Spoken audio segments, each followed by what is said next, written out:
Hello students. So today I am going to discuss chapter number 12. It is conquering distances. Conquer का meaning समझते हो ना आप। Conquer करने का मतलब है जीतना, है ना। तो दूरियों पर जीत हासिल करना, डिस्टेंस पर जीत हासिल करना, डिस्टेंस को कंप्लीट करना। ठीक है। अच्छा, मैं पहले एक बार ज़रा सा आप सब बच्चों को ये बता दूं कि जिन बच्चों का एग्ज़ाम चल रहा है उनको मेरी तरफ से all the best, good luck, शुभकामनाएं। आप एग्ज़ाम में अच्छा करो। ठीक है। और जिनका एग्ज़ाम होना बाकी है उनको भी बेस्ट विशेष, ताकि वो अच्छे से तैयारी करें। तो मैंने अभी अभी आपको बताया कि ये जो वर्ड है कॉन्कर, कॉन्कर का मीनिंग होता है जीतना।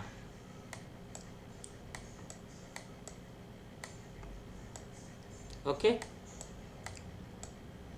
तो एक्चुअली हम लोग इसमें मीन्स ऑफ ट्रांसपोर्टेशन के बारे में पढ़ेंगे कि वो चीज़ें, वो व्हीकल्स, वो गाड़ियाँ जिनके जरिए मनुष्यों ने सीखा कि हम लंबी से लंबी दूरी कैसे तय कर सकेंगे, कम समय में कंफर्टेबल जर्नी कैसे कर सकेंगे, इसके बारे में।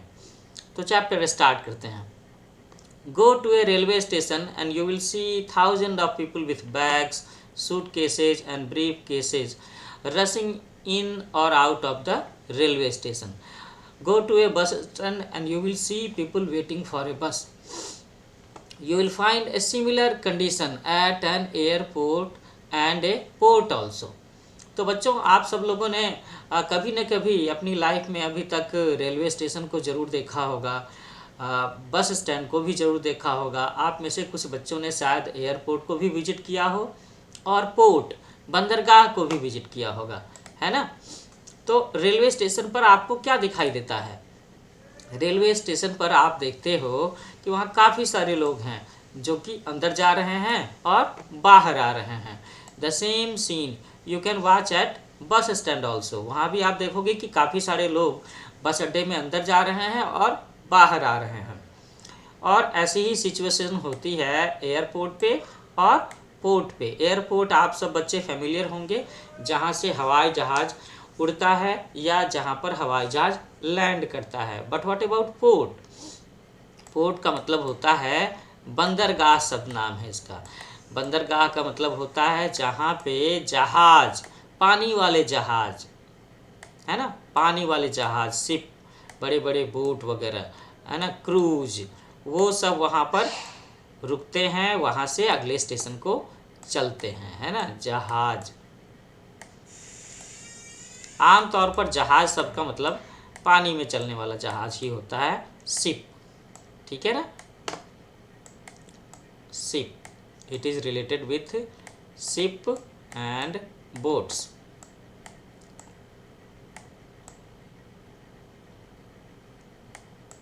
हाँ, तो अभी हम लोग बातें कर रहे थे कि railway station, bus stand, airport और बंदरगाह, वहाँ पर हम लोगों को जाते हुए देखते हैं और उसमें से निकलते हुए देखते हैं। और अक्सर इन लोगों के हाथ में क्या होता है? The people have bags, suit cases and brief cases. और ये थोड़ी सी हड़बड़ी में होते हैं अगर जा रहे हो तो कहने का मतलब ये है कि जिन लोगों को यात्रा करनी होती है, ट्रैवलिंग करनी होती है, ट्रैवलिंग उनके ऑफिस के पर्पज़ से हो सकता है, एजुकेशन के पर्पज़ से हो सकता है, रिलेटिव्स को विजिट करने के पर्पज़ से हो सकता है, तो उसके लिए ये सारे के सारे लोग या तो रेलवे का इस्तेमाल करते हैं जो कि पटरियों पर चलती है, बस का इस्तेमाल करती है जो कि सड़कों पर चलती हैं, है ना, और हवाई जहाज़ का इस्तेमाल करते हैं जो कि हवाई जहाज़ के बारे में ख़ास बात क्या है? ये आपको कम समय में और बहुत ही कंफर्टेबल जर्नी देता है और जल्दी ही आपको डेस्टिनेशन पर पहुंचा देता है।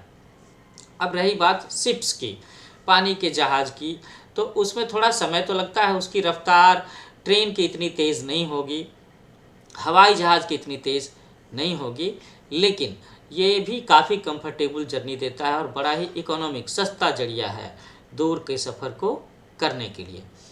तो हम सब के सब लोग रेलवे, बस, जहाज़ और हवाई जहाज़ का इस्तेमाल करते हैं दूर के सफ़र को तय करने के लिए। ठीक है ना। और इसीलिए इन सब के हाथों में क्या होता है? पैसेंजर्स के हाथों में, ट्रैवलर्स के हाथों में अक्सर बैग होते हैं। कभी कभी वो तो बैग बहुत बड़े बड़े भी होते हैं, but I would like to suggest all of you कि अगर आप सफ़र करने जा रहे हो, you should have a minimum of luggage. आपके पास में जो बैग होना चाहिए वो छोटा से छोटा होना चाहिए, है ना। बस ज़रूरत की चीज़ें रखो ताकि आप आसानी से मूव कर सको। ऐसा ना हो कि बस बैग इतना भारी हो जाए कि आपको बस में चढ़ने में दिक्कत हो, ट्रेन में चढ़ने में दिक्कत हो। और हवाई जहाज़, एयरपोर्ट में वहाँ तो सीलिंग लगी होती है कि आप इतने किलो से ज़्यादा वज़न का बैग ले नहीं जा सकते। अगर ले जाओगे तो ज़्यादा चार्ज पे करना होगा। ऐसा ही कुछ समुद्री जहाज़ में भी होगा। तो कॉन्करिंग डिस्टेंसेस, कॉन्कर करने का मतलब मैंने बताया आपको कि जीत हासिल करना, दूरी पर विजय हासिल करना। So where are these people going? Here you can see a scene of railway station. आप देख सकते हो ना, ये एक ट्रेन दिखाई दे रही है, ये एक रेलवे स्टेशन है ना। और इतने सारे लोग यहाँ पे हैं। अब एक तो इंडिया की पॉपुलेशन भी इतनी ज़्यादा है कि यहाँ पर इतनी ज़्यादा भीड़ दिखाई देती है, चाहे वो बस अड्डा हो या रेलवे स्टेशन हो, no matter. So people travel from one place to another for different reasons. Why do we travel? हम लोग travel क्यों करते हैं? मैंने थोड़ा सा पहले कहा ना, you might have to go to meet your relatives. आपके पापा का कोई ऑफिशियल काम हो सकता है, आपके बड़े भाई बड़ी बहन को दूर के स्कूल कॉलेजेस में पढ़ाई के लिए जाना हो सकता है। So why do people travel? Many people visit their family members to get together to celebrate festivals like Diwali, Holi, Christmas, Eid, Chhat, Guru Parv etc. है ना। तो अक्सर लोग, अब जब लोगों का परिवार, जब लोगों की फैमिली बड़ी हो जाती है तो वो सब के सब एक जगह पे नहीं रह पाते। उन्हें अपने एजुकेशन के लिए, अपने एम्प्लॉयमेंट जॉब के लिए दूसरे शहरों में, दूर के शहरों में जाना ही होता है। फिर भी लोगों में प्यार होता है, लोगों में प्रेम है, अपनापन है, तो क्या करते हैं? In that case they would like to visit to their native places. वो अपने पुश्तैनी मकान में, जहाँ पे उनका बचपन पला बढ़ा है, जहाँ उनके पेरेंट्स रहते हैं, वहाँ वो इकट्ठे होना चाहते हैं, जाना चाहते हैं, ताकि दिवाली, होली, क्रिसमस, ईद, छठ, गुरु पर्व ऐसे फेस्टिवल को सभी मिलजुल करके सेलिब्रेट कर सकें। सम पीपल मूव करने को यहाँ पर माइग्रेट करना भी लिखा हुआ है। So some people move to other cities और countries for a better jobs. मैंने बताया ना, ये भी आपके क्वेश्चंस में हो सकता है कि why do people need to travel and why do people migrate to other cities. तो क्या लिखा है कि कई बार लोग बेटर जॉब के लिए, एजुकेशन के लिए और बिजनेस के सिलसिले में भी दूसरे शहरों को ट्रैवल करते हैं, माइग्रेट करते हैं। वहीं जाकर के बस भी जाते हैं कई बार। तो मुझे इस बात से एक बात याद आती है कि आप सब छोटे बच्चे हो, कभी कभी आपके पेरेंट्स का अगर ट्रांसफ़र हो जाता होगा दूसरे सिटीज़ में, तो इन दैट केस क्या होता है कि आप अपना पुराना घर मकान छोड़ करके नए शहर में अपने पापा मम्मी के साथ में जाते हो। वहाँ नए स्कूल में दाखिला कराना होता है, नए दोस्त बनते हैं, लेकिन साथ साथ ही आप मिस करते हो अपने पुराने शहर को, अपने पुराने दोस्तों को और अपने पुराने स्कूल को भी, पुराने टीचर्स को भी। ऐसा भी होता है। So people travel to meet the members of their family और टू अटेंड फैमिली फंक्शंस। ठीक है ना, कि लोग, कई बार ऐसा भी होता है कि वो अपने परिवार के लोगों से मिलने के लिए और फैमिली फंक्शंस को अटेंड करने के लिए भी ट्रैवलिंग करते हैं। तो अगर बात करते हैं हम लोग फैमिली फंक्शंस की, so can you name some of the family functions? कुछ फैमिली फंक्शन का नाम आप बता सकते हो? Very simple. अगर घर में किसी की शादी हो रही हो, है ना, अगर किसी मामा की, ताऊ की, बुआ की, किसी का मैरिज है, किसी का इंगेजमेंट है, किसी बच्चे का बर्थडे सेलिब्रेट किया जा रहा है, किसी बच्चे का जनेऊ है, तो ये सारे के सारे क्या होते हैं? ये फैमिली फंक्शंस होते हैं। और अक्सर लोग इस तरह के फंक्शंस को मिलजुल करके सेलिब्रेट करना चाहते हैं, तो उस केस में लोग विजिट करते हैं एक दूसरे के पास में, या फिर एक ही जगह पे इकट्ठा होने की कोशिश करते हैं। तो अगर मैं बात करूं फैमिली फंक्शंस की, तो आपने नाम याद करके रखा है ना, सब लोगों के घर में अलग अलग फैमिली फंक्शन हो सकता है, लेकिन कुछ नाम तो पता होने ही चाहिए, ताकि आप कभी भी जवाब दे सको। ये क्वेश्चंस आपके एग्जाम्स में भी हो सकता है और कोई पूछ भी तो सकता है। और अगर कोई पूछे तो क्या कहोगे आप? पता होना चाहिए कि फैमिली फंक्शंस क्या होते हैं। मैं यहाँ पर कुछ फैमिली फंक्शंस का नाम हिंदी में लिखने जा रहा हूँ, so that you can relate with your family. मैंने एक लिखा मुंडन, ओके, एक ये होता है। अच्छा, नामकरण संस्कार, कई बार छोटे छोटे बच्चों के जन्म के कुछ दिनों के बाद में उनके नामकरण होते हैं, ओके। और क्या होता है, कुछ बच्चों के घरों में जनेऊ होता है। अभी इसको इंग्लिश में बता पाना तो थोड़ा सा मुश्किल है कि व्हाट डू वी से जनेऊ, है ना। अच्छा, और क्या होता है भाई, बर्थडे। फैमिली फंक्शंस में बर्थडे तो होता ही होता है। और क्या हो सकता है, एनिवर्सरी हो सकती है, तरह तरह की एनिवर्सरी। Marriage anniversary. आप सब बच्चों को अपने पापा मम्मी का मैरिज एनिवर्सरी याद है क्या? अगर नहीं याद है तो याद होना चाहिए, मालूम होना चाहिए। आपको अपने पापा मम्मी का बर्थडे भी याद होना चाहिए। यू शुड विश देम, है ना। अच्छा, इंगेजमेंट भी होता है।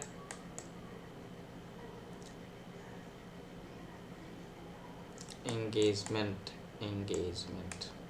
और क्या होता है, marriage, the most popular family functions. ये सारे हो गए फैमिली फंक्शंस। तो मैं चाहूँगा कि आप सब बच्चों ने अभी अभी पिछले लास्ट 6 मंथ में कोई फैमिली फंक्शन अटेंड किया है और उसे एंजॉय किया है, तो आप उसे मेरे कमेंट सेक्शन में ज़रूर लिखो, है ना।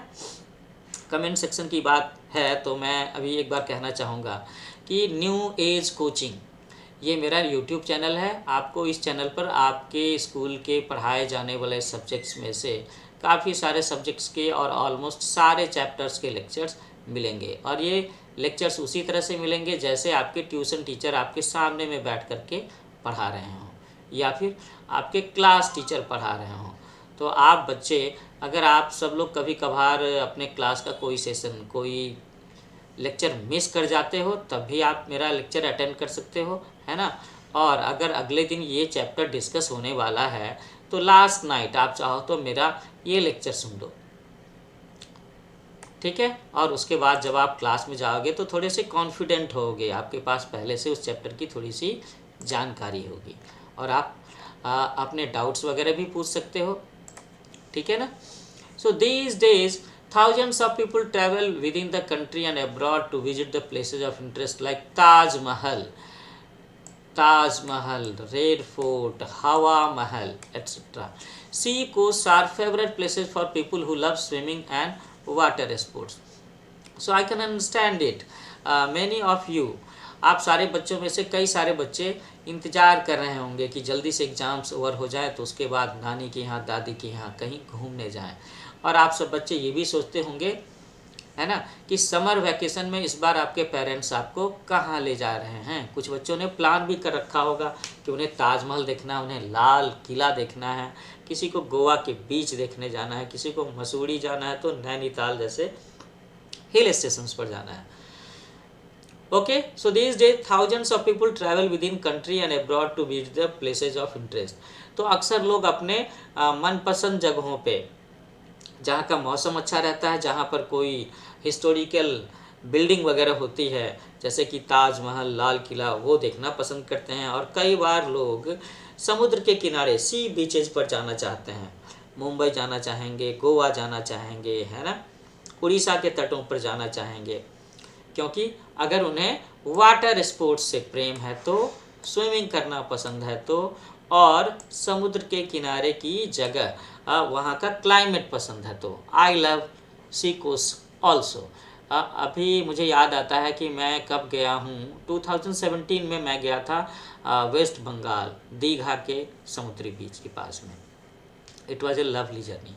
So now people can travel anywhere and in any way they want, depending on the time and money that they want to spend. Time and money. They can travel by bus, car, train, metro, aeroplane, ship, boat, etc. तो यहाँ पर क्या बताया जा रहा है कि आज के समय में हम लोग कह सकते हैं कि लोग दुनिया में जहाँ भी जाना चाहते हैं, अर्थ पर, पृथ्वी पर, वहाँ वो जा सकते हैं, है ना। और वो अपना कम्युनिकेशन, वो ट्रांसपोर्टेशन मीडियम चूज करते हैं। ये डिपेंड करता है कि उनका बजट क्या है, how much time they have, how much money they have.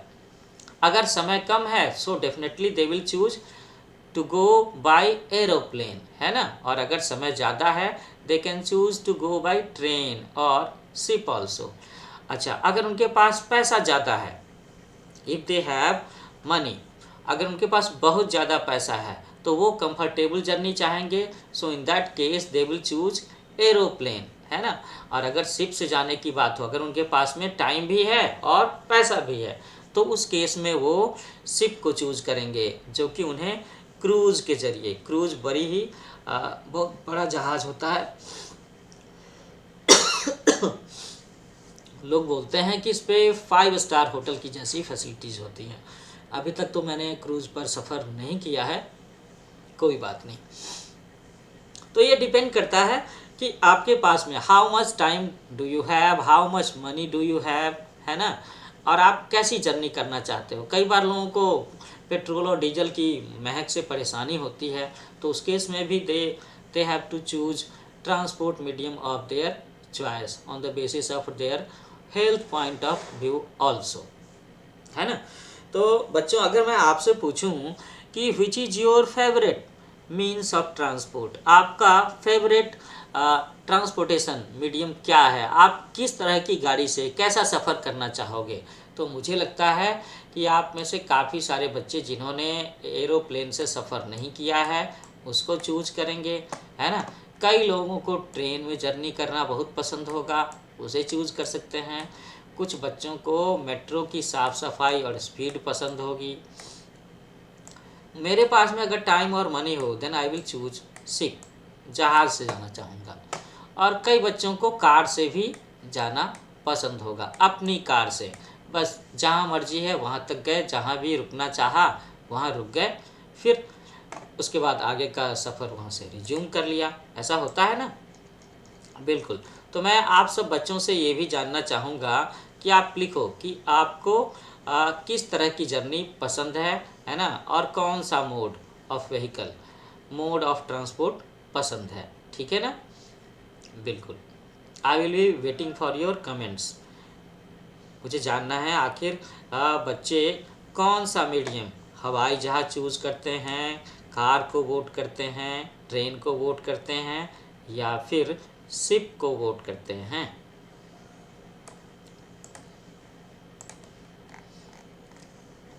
अब बात जरा सा हम लोग हिस्ट्री की कर लेते हैं, हाँ, कि ये जो आदि मानव हुआ करते थे, एंशियंट मैन, अर्ली मैन, आप लोग को पता है ना कि जो शुरुआती मानव, शुरुआती मनुष्य रहे होंगे, उनके पास में कपड़े नहीं होते थे, है ना, वो उतने इंटेलिजेंट नहीं थे, उनके पास में उतना रिच लैंग्वेज नहीं था, वो गुफाओं में रहते थे। धीरे धीरे करके उन्होंने खेती करना सीखा, आग जलाना सीखा, कपड़े बनाना सीखा। तो उनकी बात करते हैं कि वो कैसे ट्रैवल करते थे एक जगह से दूसरी जगह। So ancient times man had to walk on foot. उनके पास तो एक ही गाड़ी थी। कौन सी गाड़ी? 2 पैरों वाली गाड़ी, फुट। अपने पैरों से ही चल करके जहाँ भी जाना होता था वो पैदल ही जाते थे। ये अलग बात है कि उस समय में मनुष्य बहुत ज़्यादा ट्रैवलिंग, दूर दूर के डिस्टेंसेस तय नहीं करता था, वो बस उतनी ही दूर तक जाता था। उनके आने जाने का एक ही पर्पस ही होता था, लुकिंग फॉर देयर फूड, है ना। अगर कुछ फल चाहिए, खाने की चीज़ें चाहिए, अगर उन्हें शिकार करना हो, है ना, उन्हें हंट करना हो, जानवर पकड़ने हो, तो उसके लिए वो जाता था और चल करके ही जाता था, पैदल ही जाता था। He had to move from one place to another in search of food and shelter. यहाँ पर 2 बातें हैं। मैंने कहा ना कि उन्हें फूड, भोजन के लिए एक जगह से दूसरी जगह जाना होता था, but what about shelter? Shelter की बात ये है कि रहने की जगह है ना। शेल्टर का मतलब है रहने की जगह, जहाँ पे उसे धूप से, गर्मी से, ठंडी हवाओं से, बारिश के पानी से बचने की जगह मिल सके। चूँकि उस समय लोगों को, आदि मानव को घर बनाना तो आता नहीं था, है ना। वो तो बस कहीं पर पेड़ के नीचे रह जाया करता था, कई बार वो पहाड़ की गुफाओं में रह जाया करते थे। तो वो अक्सर यहाँ से वहाँ कहीं भी ट्रैवलिंग करते थे, तो उनके ट्रैवल करने की, आने जाने की एक ही वजह होती थी, वो है खाने की तलाश और रहने की जगह, सिर छिपाने की जगह। If he had to cross a water body he used a canoe और रीड बोट। अच्छा, अब यहाँ पर हम लोग एक और चीज़ देख रहे हैं कि अगर उन्हें कभी एक जगह से दूसरी जगह जाना होता था, और वाटर बॉडी का मतलब है कि उन्हें पॉन्ड को, है ना, तालाब को पार करना हो या फिर नदी को पार करना हो, तो उस केस में वो कैसे पार करते थे। भाई छोटी दूरी होगी और उन्हें तैरना आता होगा तो वो स्विमिंग कर लेते होंगे, लेकिन अगर ये थोड़ी लंबी दूरी होती होगी तो वो छोटी छोटी नाव भी बनाते थे, है ना, इसके जरिए। तो इसी को लिखा हुआ है कैनो और रीड बोट, इसके जरिए वो एक जगह से दूसरी जगह जाया करते थे, अगर वाटर बॉडीज़ को, तालाब को पार करना हो, नदी को पार करना हो, इस तरह की चीज़ों को।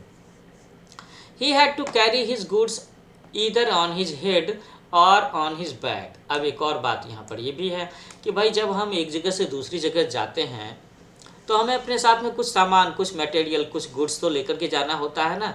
जैसे आप सब बच्चों को आजकल स्कूल जाना हो, so what are the things you have to carry in your bag. You have to carry books, pens, notebooks, pencils, water बोतल, टिफिन बैग ऑल्सो। तो ये एक छोटा सा बैग होता है, और ये जो बड़े लोग होते हैं ये जब एक जगह से दूसरी जगह जाते हैं तो ये डिपेंड करता है कि इनकी विजिट का पर्पस क्या है, उसके हिसाब से इनके बैगेज में सामान हो सकता है ना। खाने पीने की चीज़ें थोड़ी सी हो सकती हैं, ड्रेस मटेरियल्स हो सकते हैं, ऑफिस का इक्विपमेंट हो सकता है। तो जो आदि मानव थे उनके पास में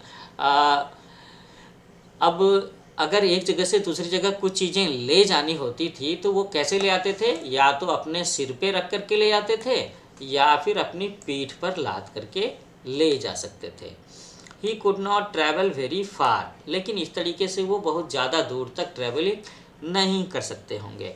बाद में उन्होंने सीखा होगा कि we can use horses, we can use bullocks, we can use donkeys also to carry our loads. तो बाद में इन्होंने सीखा होगा तो उसे भी इस्तेमाल किया होगा कि हाँ, हम इन्हें भी इस्तेमाल कर सकते हैं सामान को एक जगह से दूसरी जगह ले जाने के लिए। और जैसे ही उन्हें पहिए के बारे में पता चला होगा, उसके बाद तो समझो कि क्रांति आ गई, रिवॉल्यूशन आ गया, है ना, कि अब उनकी रफ्तार तेज़ हो गई। अब वो ज़्यादा से ज़्यादा भारी चीज़ें भी एक जगह से दूसरी जगह ले जा सकते होंगे। सो वेरी सून, बहुत जल्दी अब हम लोग थोड़ा सा पहिए के बारे में भी पढ़ने वाले हैं, क्योंकि बताते हैं ह्यूमन सिविलाइजेशन के डेवलपमेंट में दो चीज़ों का बहुत बड़ा हाथ रहा है। First one is invention, discovery of fire, आग की खोज, और दूसरा क्या है, दूसरा है पहिए का आविष्कार। So the discovery of fire changed the way the man ate and lived. The invention of wheel changed the way he moved from one place to another. यही बात मैं कह रहा था ना कि आग के आविष्कार ने, आग की खोज ने मनुष्य के खाने पीने के तरीके को, अंदाज को बदल दिया, है ना। और अब वो जानवरों से ज़्यादा सुरक्षित रहता था और टेस्टी खाना खा सकता था। But what about wheel? और जैसे ही पहिए का आविष्कार हो गया, इसने उसका एक जगह से दूसरी जगह पर मूवमेंट, है ना, ट्रांसपोर्टेशन, ट्रैवलिंग करना आसान बना दिया। So the invention of wheel change the life of early man. He made a cart and loaded heavy goods on it. उसके बाद उसने गाड़ी बनाना सीख लिया, और अगर बैल को उसके साथ में जोत दिया तो ये बैलगाड़ी हो गई, ब्लॉक कार्ट, है ना। आगे चल कर के उससे और भी तेज़ जर्नी की ज़रूरत रही होगी, फास्ट जर्नी करने की ज़रूरत पड़ी होगी, तो उसने इसके साथ में घोड़ों को लगाया होगा, क्योंकि वो सीख गया होगा कि हाँ, घोड़े जो होते हैं वो बैलों से ज़्यादा तेज़ दौड़ते हैं। He also trained horses and donkeys to pull the carts. यही चीज़ मैं कह रहा था। So the transportation of people and goods became easier. कैसे ईजी हो गया? Using the horses and donkeys, और साथ में उसने जो व्हील लगा करके गाड़ी बनाई थी ना वो। और पहिया कैसा होता है? पहिया ऐसा होता है, ऐसा होता है पहिया। So the progress in the means of transport is closely related to the invention of wheel. You can see wheels everywhere. आप हर जगह पर व्हील्स देख सकते हो, रिक्शा में, बाइसिकल में, स्केट्स में, है ना। आपके पास जो रोलर स्केट्स होते हैं ना, उसमें भी, कार्स में, ट्रेन्स में, ये जो हवाई जहाज उड़ता है, even aeroplane also need wheels, उसे भी पहियों की ज़रूरत होती है, क्योंकि वो ऐसा नहीं है कि जैसे हवाई जहाज खड़ा है और सीधे सीधे उड़ जाए। ये फैसिलिटी तो सिर्फ और सिर्फ हेलीकॉप्टर्स में है। Planes need to move fast before they take off, है ना। हवाई जहाज को थोड़ा तेज़ दौड़ना होता है हवाई पट्टी पे, उसके बाद वो हवा में लिफ्ट करता है। फैक्ट्री में आप व्हील्स देखते होंगे, खेती के जो बहुत सारे इक्विपमेंट हैं, फार्म इक्विपमेंट, वहाँ भी व्हील्स का इस्तेमाल होता है। So the wheels have changed from round blocks of wood to rubber tires with air-filled tubes. Many tires are tubeless also. So can you imagine a life without wheels today? आज के समय में अगर आपको इमेजिन करना हो, सोचना हो थोड़ी देर को, हो सकता है आप डर ही जाओ कि भाई पहियों के बिना हमारी ज़िंदगी होगी कैसे। अगर पहिए नहीं होंगे तो कार नहीं होगी, ट्रेन नहीं होगी, स्केट्स नहीं होंगे, साइकिल, रिक्शा, प्लेन, फैक्ट्री नहीं चलेगी, नहीं चलेगी ना, बिल्कुल नहीं चलेगी। अच्छा, और आजकल तो बहुत सारी गाड़ियों में जो टायर्स होते हैं वो एयर फील्ड ट्यूब्स होता है, और कई जगहों पर आजकल ट्यूबलेस टायर का भी इस्तेमाल किया जा सकता है। तो अगर हम बात करें रफ्तार की, अगर हम बात करते हैं डेवलपमेंट की, so we cannot imagine life without wheels. पहियों के बिना हम जिंदगी की कल्पना नहीं कर सकते हैं। पहिए का मतलब ही है विकास, है ना। पहिया, मैं लिखना चाहूँगा, पहिया का मतलब क्या है?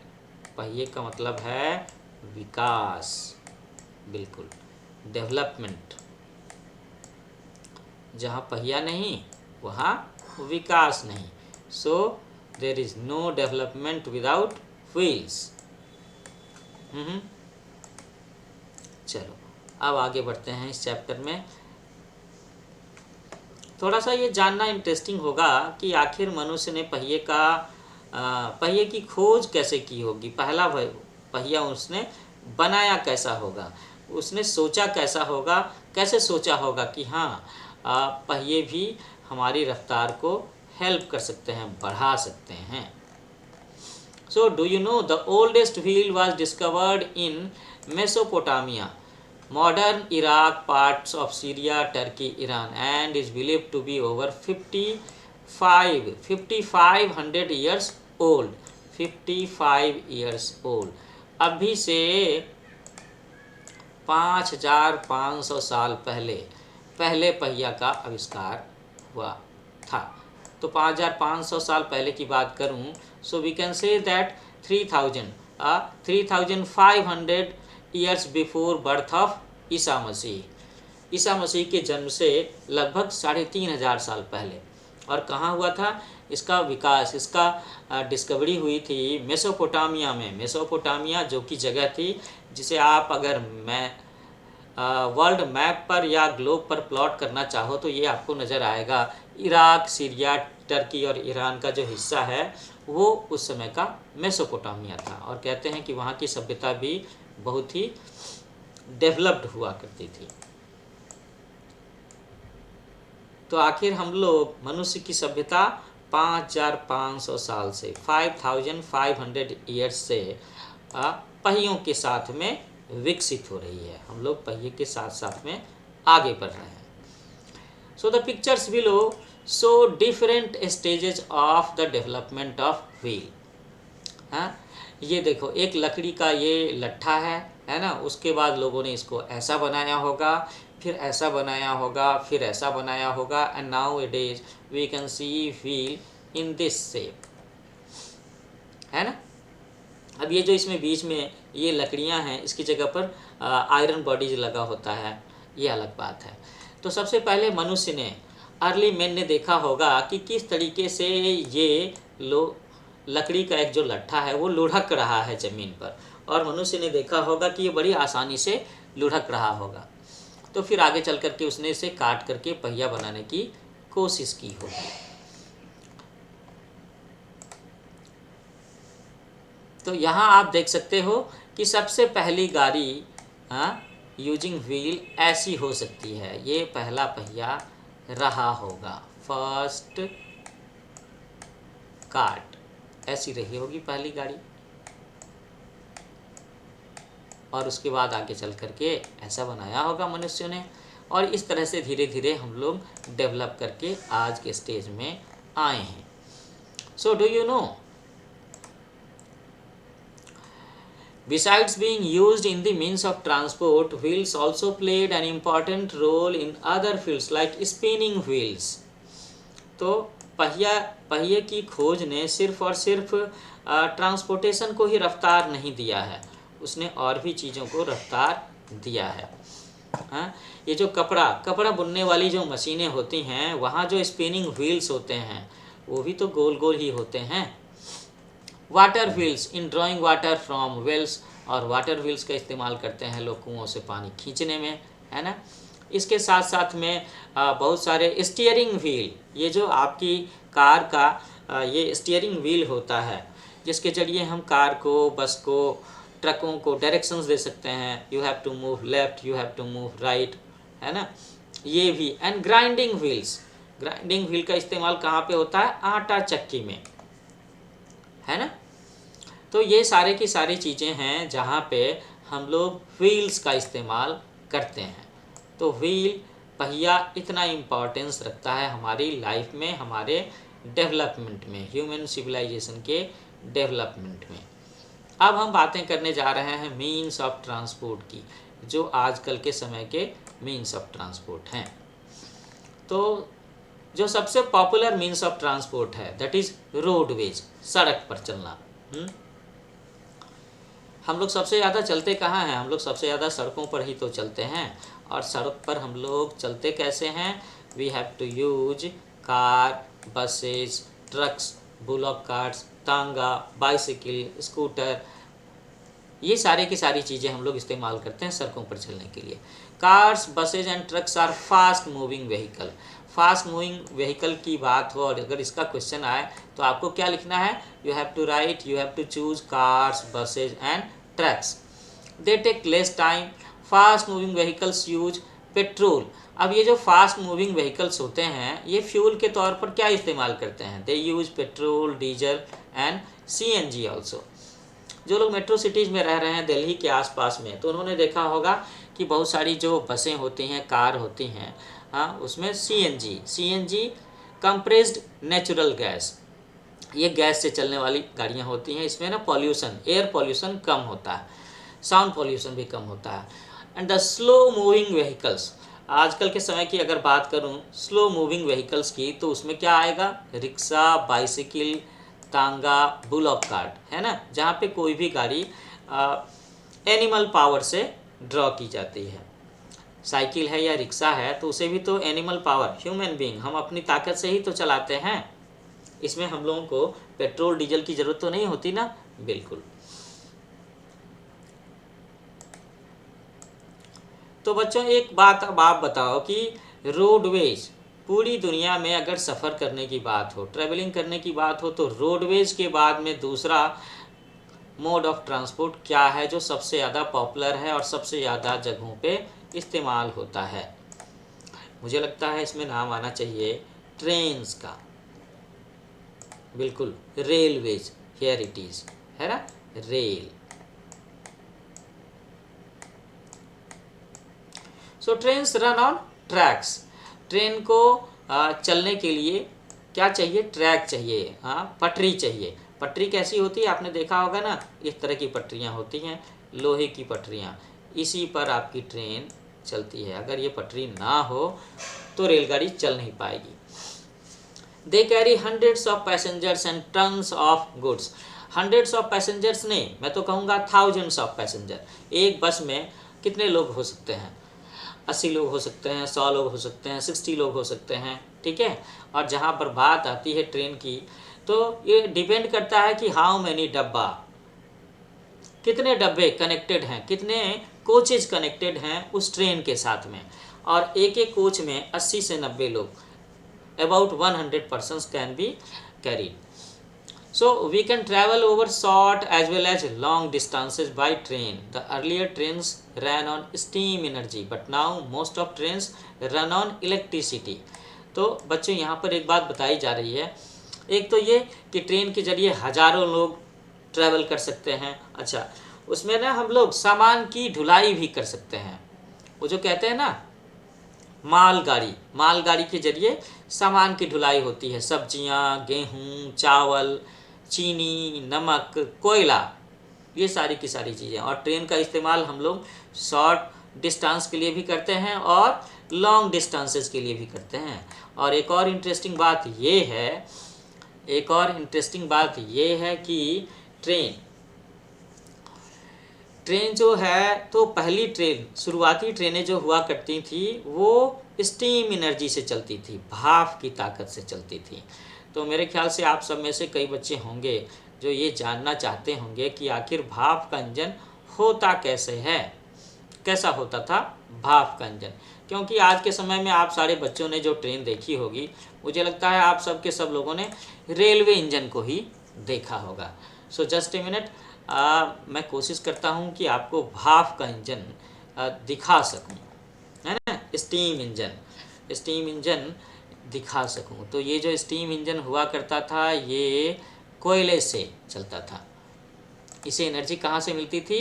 कोयले से। So just a minute, I am going to show you steam engine.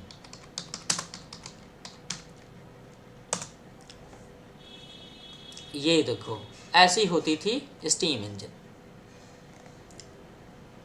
ठीक है। अच्छा, मैं इसके ना कुछ स्टिल पिक्चर भी आपको दिखा देता हूँ।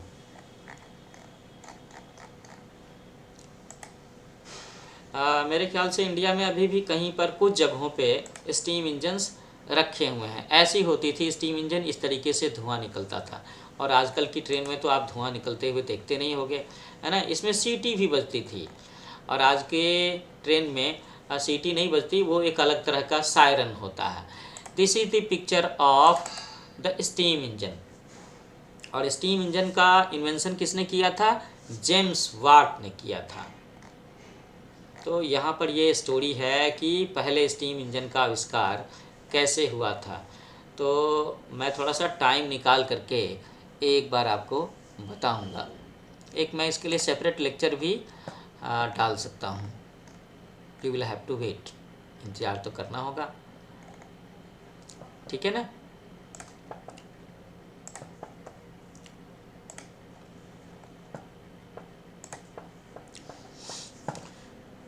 और क्या है भाई, अब आजकल तो पहले जाकर के ट्रेन्स में 3 जनरेशन की बातें हम लोग कह सकते हैं। ट्रेन्स के बारे में कह सकते हैं कि पहला होता था स्टीम इंजन जो कि कोयले से चलता था। कैसे चलता था? कोयले से। उसके बाद आया डीजल इंजन।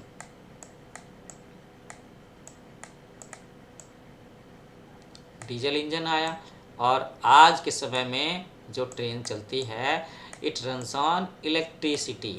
इसी वजह से ये इतनी फास्ट भी है और इसमें पॉल्यूशन भी कम होती है। और क्या जानते हो बच्चों कि आजकल जो ट्रेन्स होती हैं उसमें तो बहुत सारी लग्जरी होती है। ये आजकल की जो ट्रेन है वो बहुत फास्ट हो गई है ना। उसमें एयर कंडीशन कोचेज भी लगे होते हैं, और कई बार तो आप बस ट्रेन में बैठ जाओ, उसके बाद पता भी नहीं चलेगा, आपको लगेगा you are more like in your residence. आप अपने फ्लैट में जितने कंफर्ट के साथ में रह रहे हो, काफ़ी सारा कंफर्ट आपको अपने घर की फीलिंग ट्रेन के अंदर में हो सकती है। जैसे कि वहाँ पे स्लीपर्स होते हैं, डाइनिंग कार होते हैं, लाइब्रेरी होती है। कुछ ट्रेन्स में तो हमने सुना है कि वाईफाई की भी फैसिलिटी हो गई है। You can watch television programmes, you can hear radio programmes also. इतना इंटरटेनिंग और इतना कंफर्टेबल जर्नी हो गई है ट्रेन्स की।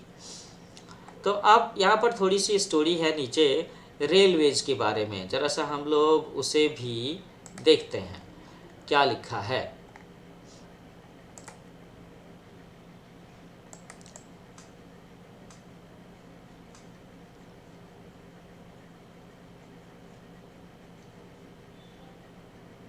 सो instead of muddy roads, muddy roads आप समझते हो ना, कच्ची सड़क, wooden rails were used for the easy movement of horse drawn wagons and carts in Germany। Germany में जब ट्रेन की शुरुआत होने की बात हुई तो उस समय कच्ची सड़कों पर, मिट्टी वाली सड़कों पर लकड़ी की रेलगाड़ियाँ दौड़ती थी। और उसे ताकत कहाँ से मिलती थी? उसे ताकत मिलती थी घोड़ों से। घोड़े उसे खींचा करते थे और इसकी शुरुआत हुई जर्मनी में। So these rail roads were the beginning of railway। The invention of steam engine replaced the animal energy and opened the way for modern railways। George Stephenson invested the first steam locomotive engine for railways। तो George Stevenson का नाम आता है जिन्होंने पहला locomotive engine बनाया railway के लिए। और अगर बात करें भाप के इंजन की तो अगर मुझे ठीक से याद है तो शायद जेम्स वाट का नाम आता है जिन्होंने सबसे पहला स्टीम इंजन बनाया था। तो रेलवे के सफ़र में ये जो 3 अलग अलग तरह के इंजन की बात हम लोगों ने की, इसमें सबसे पहले घोड़े खींचा करते थे रेलवे की बोगियों को, कोचेज को, ठीक है ना। अब यहाँ हम लोग देखने जा रहे हैं डू यू नो सेक्शन में मेट्रो रेल सर्विस के बारे में। आप सब बच्चों में से कितने बच्चों ने मेट्रो में सफ़र किया है? मैंने तो सफ़र किया है, मैंने दिल्ली में भी, लखनऊ में भी और कोलकाता में भी। आप सब बच्चों ने में से काफ़ी सारे बच्चों ने मेट्रो का आनंद उठाया होगा। ये बड़ी ही साफ़ सफाई वाली ट्रेन होती है, बड़ी तेज़ रफ्तार होती है, एसी होती है और बड़ी ही कंफर्टेबल जर्नी होती है इसमें। So metro rail service is available in Delhi and Kolkata, many other cities. Now it is also available in Lucknow also। और मैंने सुना है कि पटना में भी इस पर काम चल रहा है। So many cities also soon going to have metro to reduce the traffic from roads। सड़कों पर ट्रैफिक जाम की समस्या तो होती ही है, बिल्कुल। Mumbai has a monorail transport system. The difference between two is the monorail. Monorail कैसे चलती है? Monorail runs on a single rail as against metro rail that runs on 2 rails. हाँ, मेट्रो रेल जो है वो 2 पटरियों पर चलती है, मोनोरेल जो है वो 1 पटरी पर चलती है। तो कभी इसके बारे में भी मैं आपको बताऊंगा, कभी बताऊंगा। मैं सोचता हूँ कि क्यों ना 2 मिनट में आपको मैं दिखा दूँ कि मोनोरेल आखिर होती कैसी है। मोनोरेल ये होती है मोनोरेल। ये देखो आप, एक ही पटरी होती है। ये है मोनोरेल, एक ही पटरी है ना। तो इंडिया में मोनोरेल कहाँ है? इंडिया में मोनोरेल है मुंबई में और ये बड़ी फास्ट चलती है। मुझे लगता है जापान में, अमेरिका में, चाइना में, रसिया में तो काफ़ी जगहों पे होगी। अच्छा, जब मैंने भाप के इंजन की बात की थी तो मैं सोच रहा हूँ कि थोड़ा सा आपको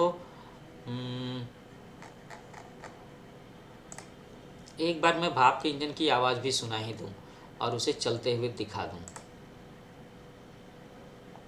ये देखो। Good grammar and spelling are important, but if you want to write essays that inspire,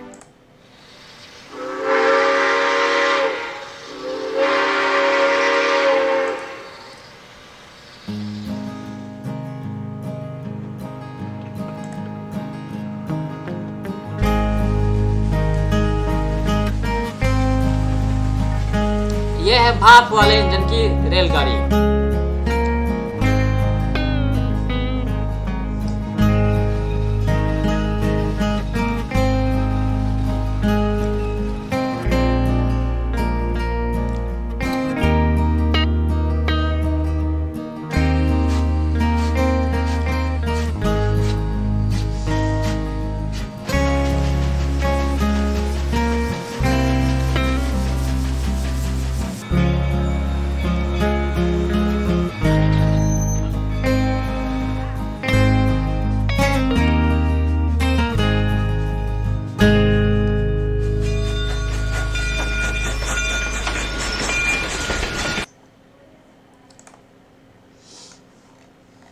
कैसा था ये भाप के इंजन वाले ट्रेन की गाड़ी का सफ़र।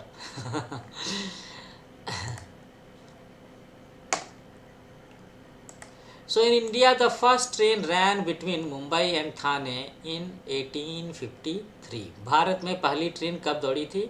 ये दौड़ी थी 1853 में, और इसका सोर्स स्टेशन स्टार्ट हुआ था, ये मुंबई से चलना शुरू किया था इसने और थाने स्टेशन तक गई थी, और ये अंग्रेज़ों के समय की बात है। ये है पहली ट्रेन का scene, you can see it.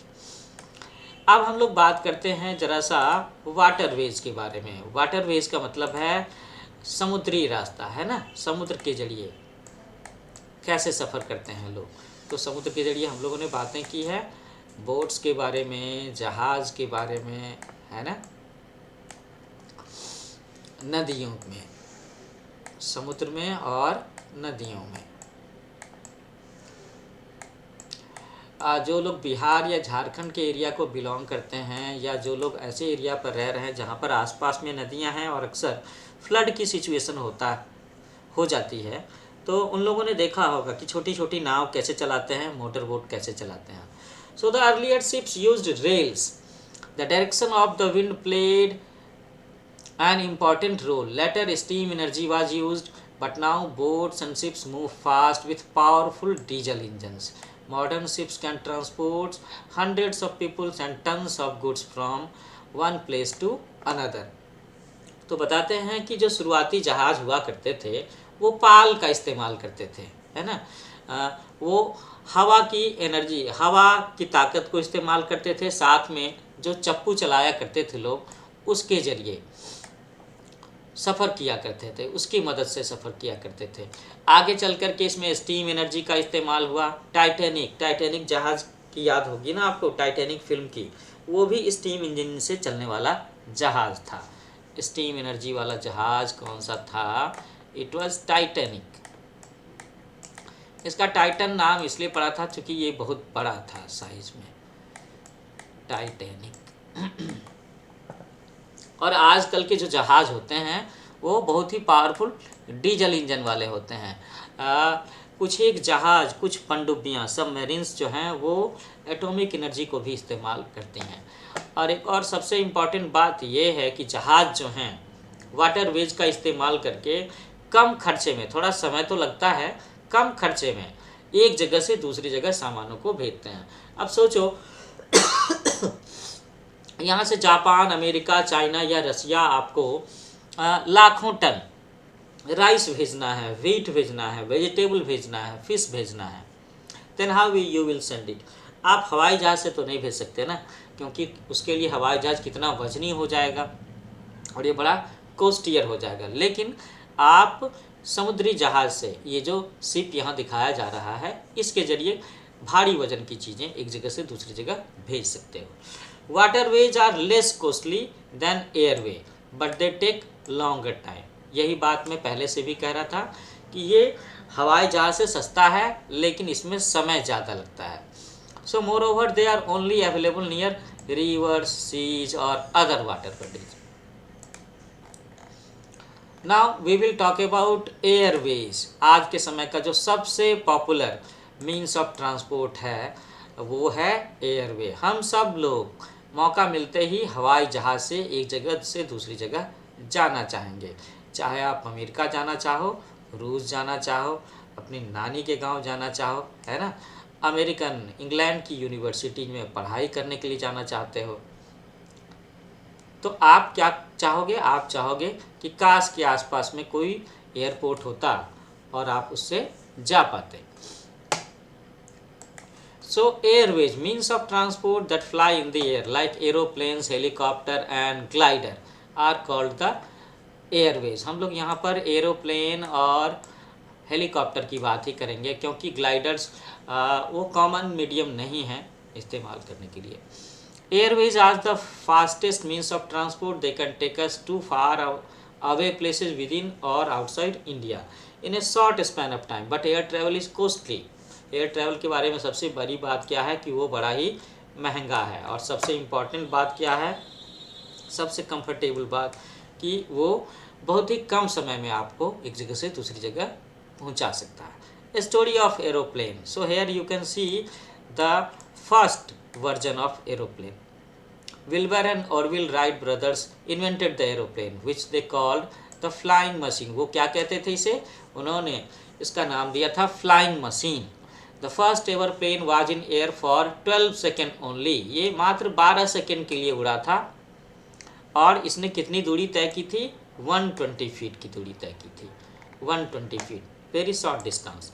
और आजकल की बात करें तो हवाई जहाज़ आपको लाखों किलोमीटर दूर ले जा सकते हैं. और दूसरी बात क्या कि ये कुछ एक हवाई जहाज़ तो ऐसे भी बनाए गए हैं, मुझे पता चला है, जो 24 आवर फ्लाई कर सकते हैं. हालांकि लॉन्ग डिस्टेंस की कॉमर्शियल फ़्लाइट के लिए they have to land on various stations also, various airport also. जैसे यहाँ से अमेरिका जाना हो तो ऐसी भी फ़्लाइट होगी जो एक बार में आपको यहाँ से वहाँ ले जाए, लेकिन वो बहुत ही महंगी होगी, कॉस्टियर होगी.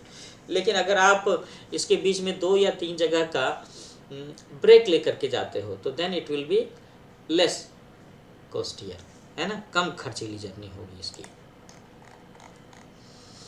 So the choice of vehicle depends on the distance and time. You have to travel to a far away place, then you cannot travel by an auto rickshaw or bicycle.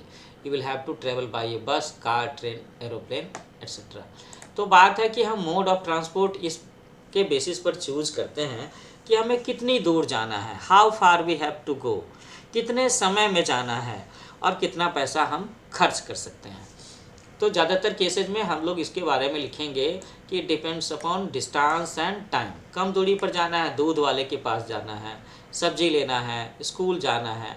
तो अगर स्कूल थोड़ी दूरी पर है, you can walk it, है ना, आप पैदल चल करके जा सकते हो, आप साइकिल से जा सकते हो, आपके पापा स्कूटर से ड्रॉप कर देंगे, और या फिर आप स्कूल की गाड़ी से जा सकते हो.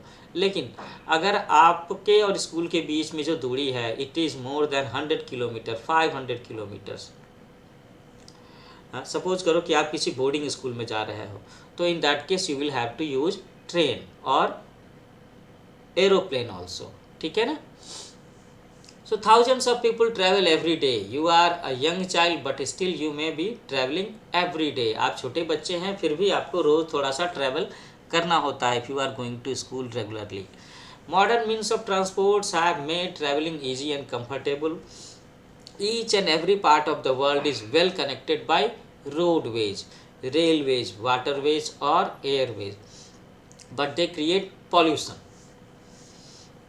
तो आजकल के समय में जो लेटेस्ट ट्रांसपोर्ट मीडियम्स हैं, जैसे कि जिसका इस्तेमाल हम रोडवेज से, रेलवेज से या वाटरवेज या एयरवेज से करते हैं, अब वो अवेलेबल तो हैं, वो कम समय लगता है, कंफर्टेबल जर्नी होती है. लेकिन जो सबसे कंसर्न की बात है, चिंता की बात है, वो ये है कि उससे अक्सर पॉल्यूशन बहुत ज़्यादा होता है, air pollution. So you can help in reducing the pollution and saving the environment. How can you help? So do not use a vehicle if you have to go to some close by place. अगर आपको छोटी दूरी के लिए आसपास की locations पर ही जाना है तो कोई भी व्हीकल इस्तेमाल ना करो. You can go by foot or you can use bicycles. You can walk or use a bicycle. You will save fuel and remain fit also. तो आप क्या करेंगे कि आप फ्यूल भी बचा रहे हो, पेट्रोल डीजल भी बचा रहे हो, इलेक्ट्रिसिटी भी सेव कर रहे हो, साथ साथ में आपको थोड़ा सा फिजिकल मूवमेंट हो रहा है. So you will remain fit and healthy. आप स्वस्थ रहोगे. थोड़ा सा पैदल चलना, टहलना बहुत ही ज़रूरी है. So here you can see the pollution, है ना. हम लोग यहाँ देख रहे हैं कि किस तरह से गाड़ियों से धुआं निकल रहा है. यहाँ धुआं निकल रहा है, यहाँ धुआं निकल रहा है. यहाँ हम लोग देख रहे हैं कि हवाई जहाज़ से पॉल्यूशन हो रहा है ना.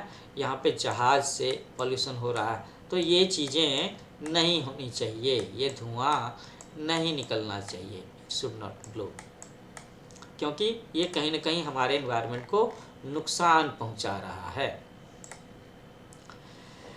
तो बच्चों, now we have come to the end of the chapter.